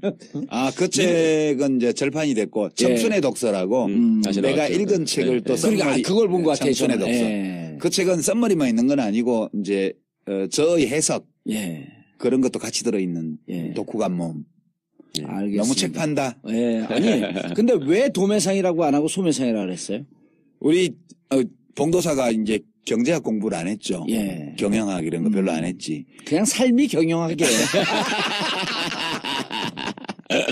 도매상, 소매상을 구분하는 기준은 예. 소매상은 최종 소비자를 상대하는 사람이 소매상이에요. 그러니까 우리 예. 큰 마트 있잖아. 예. 그거 다 소매상이에요. 네. 도매상은 소매상을 상대로 장사하는 상인을 도매상. 상대로 하는 예. 게 도매상. 예. 참고로 우리 여기 전국구 청취자들이 그 사람들이 도매상이에요. 왜? 아니, 그분들은 자기가 알고 있는 지식을 주위 소매상 할 사람들한테 또 퍼뜨리거든. 공짜로 주는데 뭔 소매상? 아니, 그러니까 우리 전국구의 장점이 이걸 듣는 사람들은 적어도 주위에 이 지식을 파는 사람들이다. 그냥 한 10만 분 나가겠죠, 오늘? 방송 나가고. 아니, 다시 말씀드리지만 예. 이 초판본을 보신 분들은 굳이 안 읽으셔도 되고요. 살 근데 필요는 진짜 없어요. 아니, 근데 여기 최변은 보내잖아. 공짜로 내가 보냈으니까 그런 거지. 아니 이 책이 더 쉽게 읽혀요. 그건 사실이야. 제가 먼저 하면서 초판보다. 네, 이게 더 재밌어요. 아하. 예, 그때는 정치하는 와중에 쓴 거라 예. 좀 문장이 좀 거칠고 정리도 좀 덜 됐고 몸에 힘도 좀 들어가 있었고. 팍팍한 대목이 있는데요. 이건 네. 아주 술술 잘 먹어요. 잘 넘어가요. 알겠습니다. 네. 그런 차이는 약간 있죠. 네. 예. 예. 알겠습니다. 유시민 작가가 쓴 신간, 국가란 무엇인가. 1부는 이 내용에 대해서 또 말씀을 마치고요. 그리고 이제 2부는, 우리 유 작가님의 일상사, 그리고 왜 이 책을 쓰기까지 이르렀는지, 더 비기닝 오브 국가란 무엇인가로 들어가겠습니다. 근데 이제 그 마무리하면서 예. 제가 위로 말씀을 네. 이제 시민들한테 좀 드리고 싶은데 박근혜 대통령한테 표 찍어놓고 되게 후회하는 분들이 많잖아요. 예. 심지어는 부끄럽다고 하는 분들도 계시고요. 근데 굳이 안 그러셔도 된다고 생각해요. 저는 왜냐하면 잘 몰랐기 때문에 예. 속아서 찍은 면이 많이 있잖아요. 그런 점 때문에 너무 자책하실 필요 없다는 말씀도 드리고 두 번째는 저런 대통령 뽑았다고 민주주의가 뽑았는데 않는다. 민주주의가 무슨 소용이 있어 예. 이렇게 생각하시면 안 된다는 거예요. 왜냐하면 우리 민주주의가 살아있어요. 예. 민주주의 정치제도의 장점은 아주 능력 있고 훌륭한 사람을 대통령으로 뽑는 걸 보증하기 때문에 민주주의가 훌륭한 게 아니에요. 그렇죠. 민주주의는 표 많이 얻으면 무조건 당선되기 때문에 박근혜 같은 것도 대통령이 될 수 있다. 천하의 사기꾼 그러니까 김진도 출마하잖아. 아니, 박근혜도 하는데. 그러니까 천하의 사기꾼 무능한 사람 뭐 예. 그런 사람도 그 대중들을 현혹시킬 수만 있으면 아하. 권력을 잡을 수 있어요. 이게 민주주의의 원래의 약점이거든요. 예. 근데 다행인 거는 청래는 안 되겠다. 걔는 대중을 현혹시키질 못해. 지금 두 분이 지금도 사이 안 좋아요? 지금은 안 좋지 않나? 사이가 무관해요, 그냥. 보실 일이 없지. 볼 일이 없어. 네. 그러니까 이게 민주주의라는 거는 권력의 분산, 예. 권력의 제한, 예. 분산된 권력의 상호견제, 한 번 한 의사결정을 뒤집을 수 있는 제도 이런 거예요. 그러니까 지금 우리가 박근혜 대통령을 뽑은 거는 좀 불행한 결과였지만 지금 국회에서 탄핵을 해서 직무를 정지시켰잖아요. 예. 뒤집을 수 있다. 그렇잖아요. 박근혜 대통령 선출이라는 그 행위를 국회의 탄핵을 통해서 뒤집었잖아요. 예. 이게 민주주의에서는 어떤 결정이든 다 뒤집을 방법이 있어요. 예. 뒤집을 수 없는, 뒤집는 것이 원천적으로 불가능한, 그러니까 선거제도를 없애고 예. 총통제를 도입하는 이런 건 그 자체로 민주주의가 아니에요. 그러니까 민주주의 정치제도에서 하는 모든 의사결정은 뒤집는 방법이 있어요, 전부 다. 그래서 민주주의의 장점은 굉장히 무능하고 이상한 사람이 대통령이 되어도 나쁜 짓을 많이는 못하게 하는 게 장점이기 때문에 저는 우리 민주주의가 살아있다. 그럼 헌법재판소가 어떤 결정을 내릴지 모르겠으나 저는 뭐 탄핵 인용을 할 거라고 봐요. 예. 알겠습니다. 국회의 탄핵, 시민들의 촛불 집회, 국회의 탄핵, 헌법재판소의 탄핵 인용.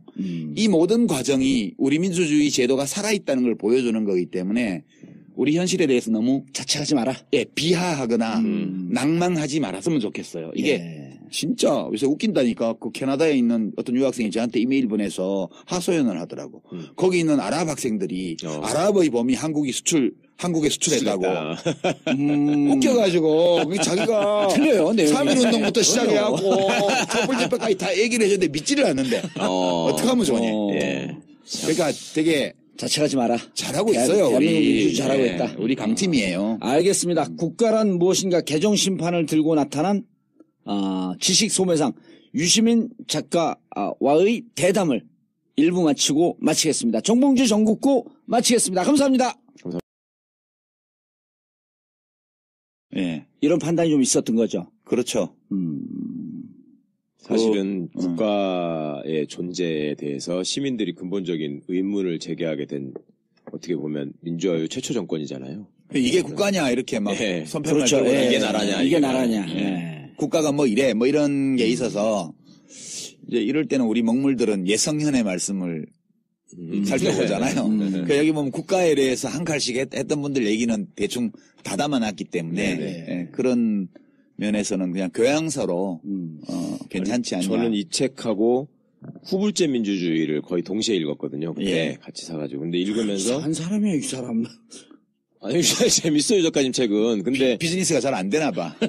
저는 이 책이 개인적으로 훨씬 좋았거든요. 국가란 무엇인가가. 그래서 당연히 저는 이 책이 더 많이 팔렸을 줄 알았는데 엊그제 우연히 주워 들었더니 유 작가님 책 중에 제일 안 나간 책이 이 책이라고. 그래서 네. 깜짝 놀랐죠. 예. 근데 되게 재밌어요.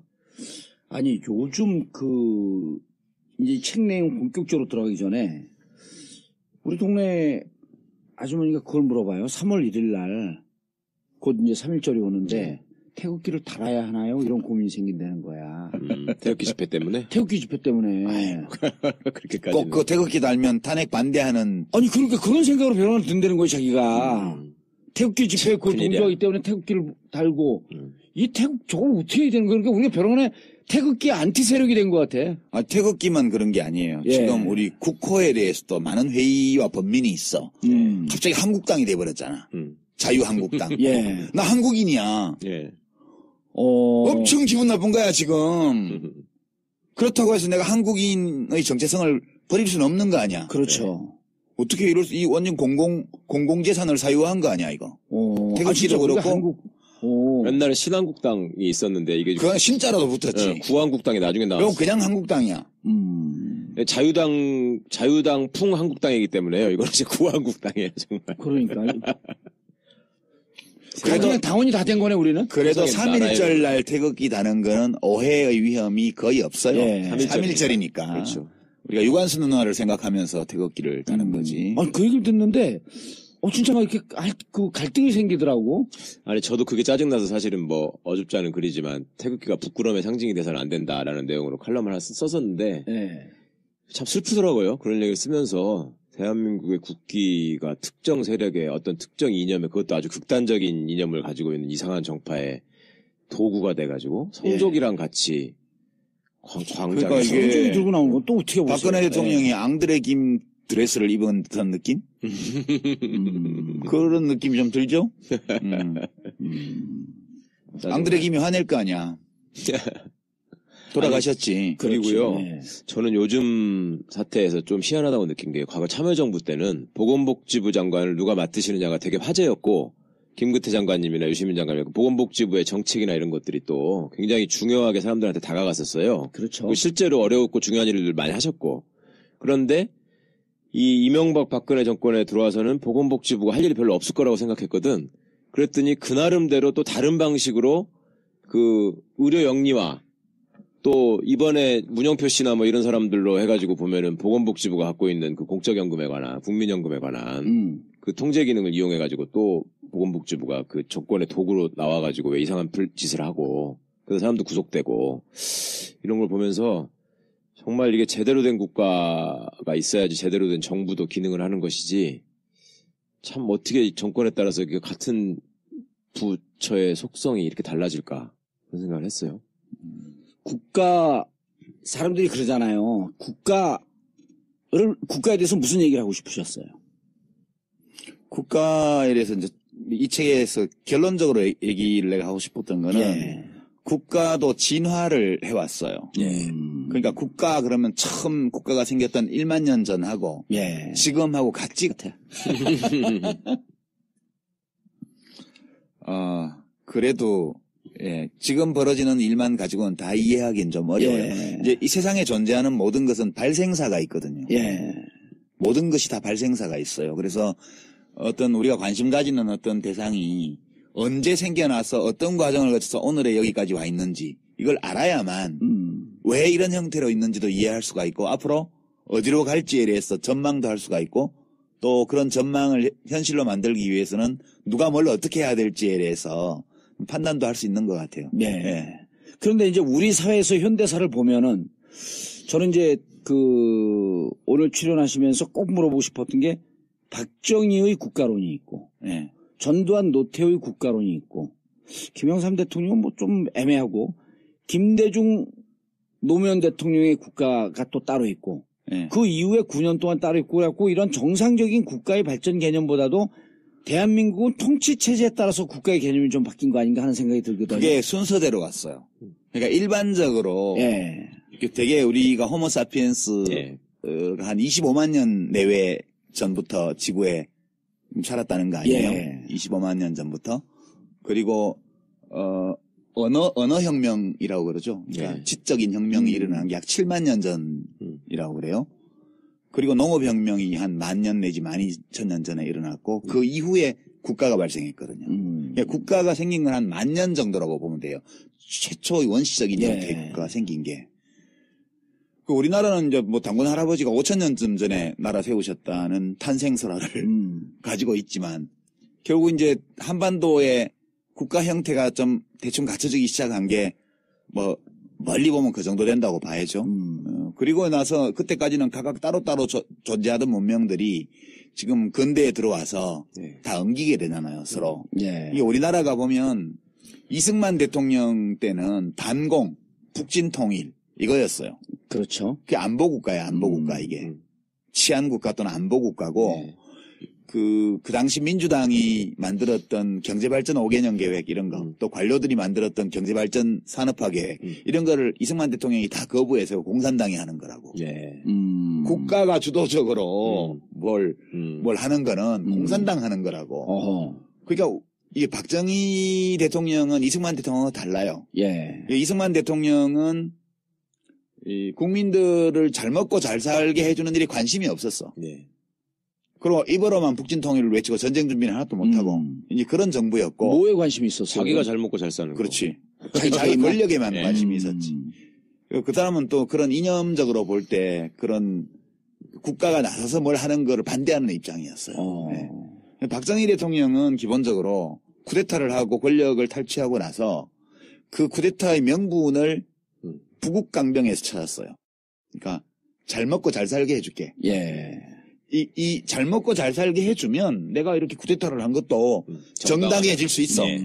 이렇게 믿고 자기 자신의 정치적 정통성, 정당성 문제를 산업화에 걸었던 거예요. 그러니까 이승만 정권 때 만들어졌던 안보국가의 토대 위에서 그 반공 이런 예. 거 그대로 유지를 하면서 그 위에 발전국가를 붙인 거예요. 네. 자본주의 발전국가를. 그래서 이제 민주당 정부 4.19 후에 예. 그 당시 윤보선 대통령 이제 있던 예. 그 장면 총리 그 내각에서 만들었던 경제발전 5개년 계획이 국무회의를 통과한 게 5.16 전날이에요.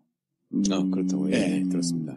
그리고 나서 경제개발 5개년 계획이 그 박정희 게 아니었었네요, 그러면. 네, 원래는 유엔 기구에서 예. 한국 거고. 전쟁을 겪었기 때문에 이 나라를 어떻게 부흥시킬 것인가를 고민하면서 예. 이제 유럽 마샬 플랜이나 예. 뭐 혹은 다른 제3세계 빈곤국가를 지원하는 프로그램을 참고해서 한국 정부에 권고안을 예. 줬어요. 예. 최초의 계획을. 예. 그런 것들을 참고해서 그 당시 민주당이 마지막 해는 아니고 하여튼 거의 끝날 무렵에. 네.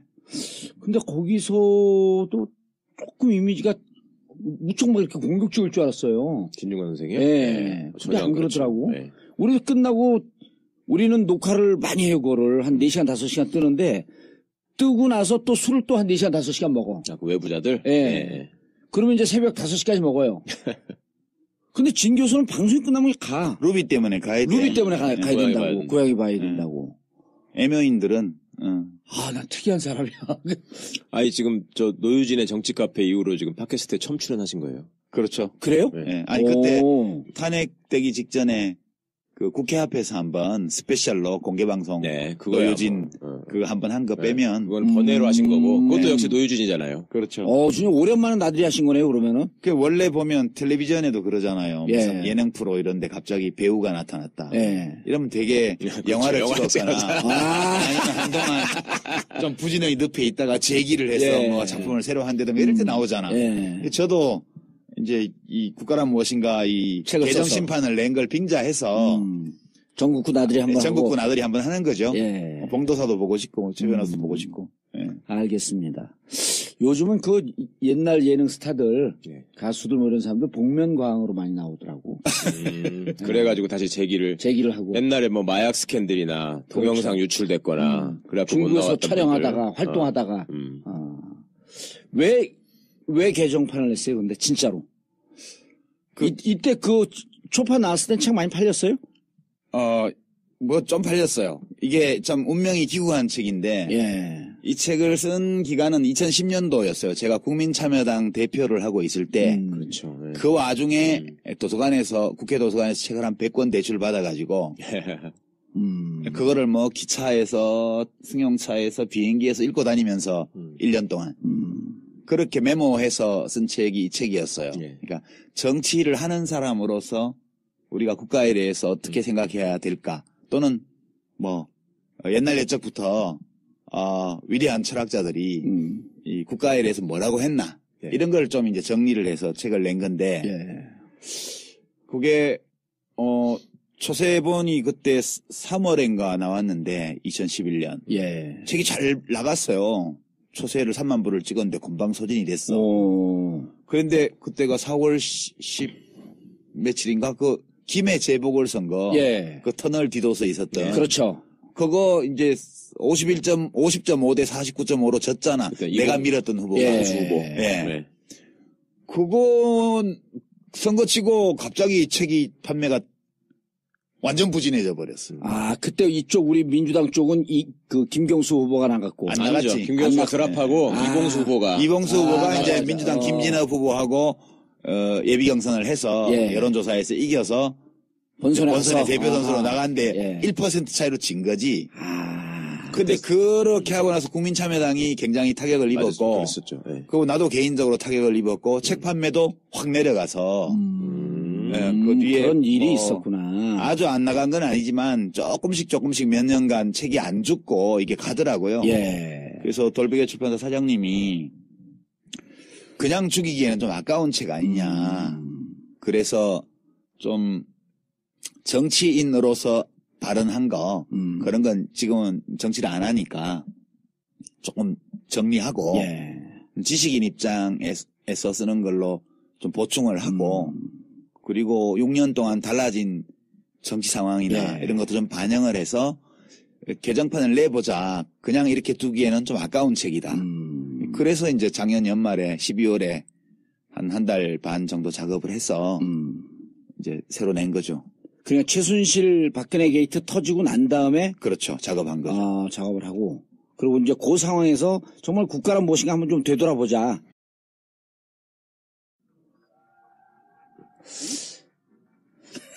장관님이 오신다는 걸 미리 좀 고지했으면 더 많이 왔을 텐데. 네. 웬 장관? 뭐라고 불러야 돼요? 유 작가. 유 작가. 알겠습니다. 자, 오늘 함께 하실 분. 포털. 안녕하세요. 최강욱입니다. 예. 저기 일어나는 사람들이 최강욱 팬카페예요. 3명. 이제 오늘 1명으로 줄었네. 자, 그리고 오늘 함께 하실 분, 유시민 전 장관, 유 작가님 자리하셨습니다. 예, 안녕하세요. 아유, 예. 반갑습니다. 예.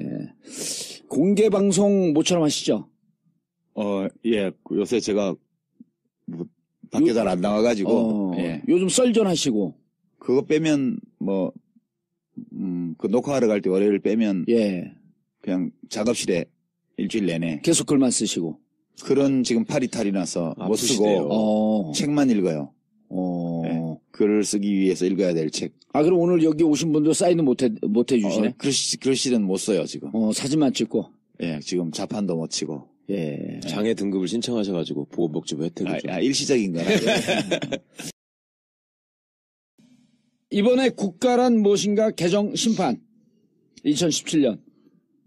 이게 그 초판이 언제 나온 거예요? 원판이? 2011년 예. 3월에 예, 초판을 냈던 건데. 예. 뭐 그때는 이제 각하, 예. MB 각하가 있을 예. 때여서 막 안 해야 될 일을 막 할 때였잖아요. 예. 뭐 4대강 이런 거, 뭐 부자감세 이런 거. 그렇죠. 그 사람 일 너무 많이 했어. 근데 지금 박근혜 대통령은 사실 나쁜 짓 한 건 별로 없어. 해야 될 일을 안 한 게 문제였지. 그래서 이게 상황이 달라져서. 예. 아, 이제 국가란 무엇인가 다시 써야겠다. 예, 그래서 이게 좀, 시류에 안 맞다. 그 현재 상황을 좀 반영한 분위기도 그렇고. 예. 그래서 손을 좀 봐서 냈고요. 예. 초판을 이미 구입하신 분들은 절대 이 개정심판을 구입하시지 말기 바랍니다. 별로 안 바뀌었나 보죠? 네, 뭐 본질적인 내용은 차이가 하나도 없어요. 제가 초판 개정판을 다 읽어본 독자로서 보충 설명을 드리자면 상당한 부분의 읽는 구조, 그러니까 문장 구조가 훨씬 매끄럽게 됐고요. 최순실 얘기가 등장한다는 게 이제 결정적인 차이예요. 개정판과 초판에. 아니, 이런 사람들이 있어요, 근데? 미친 사람들이죠. 그걸 왜 다 읽어? 아니, 이제 우리 유 작가님 온다고 전화를 해갖고, 그랬더니, 책 받았어? 그랬더니, 받았어요. 그래서, 그래, 그러면, 이거, 어제 전화했는데, 이거 읽어야 되는데, 그러니까, 전 다 봤어요. 그러는 거예요. 그래서, 그래? 그래서 난 이제 전 거 안 본 줄 알고, 그래서, 이번 거, 그럼 차이를 어떡하지? 그랬더니, 전에 것도 봤고, 이번 것도 봤어요. 그러는 거야. 나는 이 책이 무지하게 많이 오거든요, 책들이. 예. 온 책을 보는 사람을 처음 본 거야. 아니, 저는 무지하게 많이 오는 게 아니니까. 나는 깜짝 놀랄 순간에 한 번씩 오는 거지. 아니, 유 작가님 직접 사인을 해갖고 보낸 거 아니에요? 글쎄요, 예. 놀랬다니까요, 그래서. 저는, 그냥 하나 왔겠거니 하고 봤더니 딱 넘겨보니까 내 이름까지 써있고 막 그래서. 예. 깜짝 놀랐죠. 진중권 교수는 요즘 좀 만나요, 안 만나요? 통 못 보죠. 그래요? 예. 저하고 방송을 같이 하는데, 무척 샤이하대. 오프라인에서는 좀 샤이한 편이지. 그러니까 저도 오프라인에서 만나가지고 기존의 이미지하고 달랐던 분이 예. 대표적으로 진중권 선생하고 노회찬 대표님. 노회찬 샤이해요? 대표님도 의외로 말씀이 없으시고 1대1로 그냥 앉아있으면. 그래요? 재미도 좀 별로 그래요. 없고. 예, 노잼이야. 택노잼. 핵노잼. 진짜 희한해. 근데 이제 꿀잼이라 해야 되는 이어야만 하는 순간, 예. 그땐 또 꿀잼이 되는 거지. 그게 노회찬 그렇죠. 대표의 특징이지. 예. 진중권 교수 난 깜짝 놀랐어. 전에 이제 정치 카페 하실 때 네. 정치 카페 마지막 회에 제가 갔었죠. 안 와요. 그렇죠. 국가라는 이 제도의 총합도 우리들의 삶의 환경과 기술적 조건과 사람들의 생각이 달라지는 데 따라서 계속 그 성격과 기능을 바꿔왔거든. 예. 지금 우리 대한민국이라는 이 국가가 하고 있는 일, 무슨 일을 하고 있냐, 그 일을 어떤 방식으로 하고 있냐, 이런 것들을 그냥 한국만 보거나 또는 지금 시점에서 딱 잘라서 외국하고 비교하거나 이것만으로는 예. 왜 이런 일들이 벌어지는지를 충분히 이해하기 어렵다고 저는 본 거예요. 그래서 국가의 일반적 진화 과정에 비추어서 예. 우리 대한민국이 언제 어떻게 태어나서 처음에 어떤 성격을 갖고 있다가 지금 어디까지 와 있는지를 그 국가 역사에 한번 비춰봐야 된다. 예. 그렇게 해서 이제 제가 국가는 처음에는 그냥 단순한 생존의 수단으로 그냥 그 외부 침략과 내부의 무질서에서 사람들을 보호해주는 그 치안국가 예. 또는 안보국가 이걸로 탄생을 했고 리바이어든 말씀하시면서. 그 다음에 사람들이 왜 뭔데 왕이 지 맘대로 해? 예. 우리가 주인이잖아. 이렇게 해서 이제 민주국가로 예. 이행을 해오고 예. 민주주의 한다고 다 좋은 건 아니고 좀 잘 살고 싶어. 그래서 이제 발전국가 자본주의 발전 국가를 거쳐서 발전했다고 했는데 잘 사는 놈은 엄청 잘 먹고 잘 살고 없는 사람은 더 힘들어. 그래서 이제 복지국가로 이행을 해온 거예요. 지금까지. 예. 국가의 일반적인 이행 형태가 그렇게 왔는데 뭐 우리나라는 사실상 이제 정신적 건국이 된 거는 혼이 생긴 거는 예. 대통령 용어로 그건 이제 3.1운동 때 예. 국가 민주공화국의 혼이 탄생을 했고 육체를 갖춘 거는 1948년도에 정부 수립을 하면서 이제 예. 갖췄고 그 뒤에 한국전쟁 거치고 산업화 민주화 거쳐서 지금 어디까지 와 있냐 하면 안보국가로 탄생해서 발전국가를 거쳐서 민주국가까지 와 있는 거죠. 예. 복지국가로 넘어가는 문턱에서 지금 방황하고 있는 단계.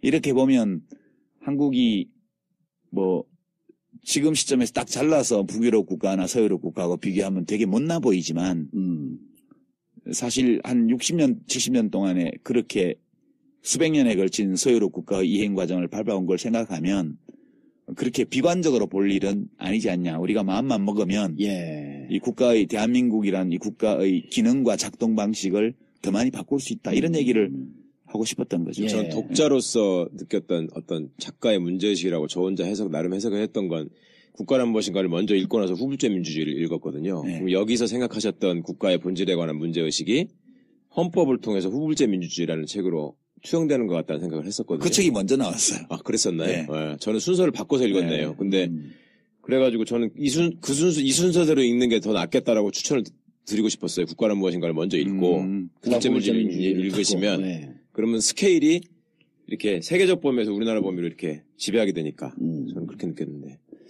그런데 이제 이번에 국민들이 촛불을 들고 시민들이 촛불을 들고 나오면서 예. 지금 저는 이제 이 책을 처음 봤을 때 읽지는 못했지만 책 안 읽잖아. 종도사. 아니 무지하게 많이 좋아하는 읽어요. 책은 엄청 읽어요. 엄청 읽어요. 이상한 허접한 책을 좋아하겠지. 만화책. 일단 이상한 책을 좋아하는 건 맞죠. 예. 아니 그런데 벼랑간에 그런 생각이 든 거예요. 2011년 이제 그때 막 우리 방송하고 그럴 텐데 정말 사람들이 국가라고 하는 것을 생각을 안 하고 살거든요. 그렇지. 그렇죠. 당연히 주어지는 걸로 알아 그냥. 그러니까 추상적으로 이렇게 있는 거란 말이에요. 그리고 어느 날 갑자기 당신 왜 세금을 내? 예. 그러면은 내가 왜 세금을 내고 있었지? 그리고 내가 이런 나라에 살고 있네? 왜 군대 보내 아들? 그렇지. 그러니까 의무로 알고 있었던 걸 가만히 생각해보면 무척 내가 우리 사회에 대해서 무심하게 생각하고 살았구나 하는 생각이 불현듯 들더라고. 그렇죠. 그래서 요 책은 좀 한번 보고 싶었어요. 시간을 두고 천천히 읽으세요. 보고 싶었는데 이제는 3개월 동안 촛불을 보면서 국가를 다 할 거.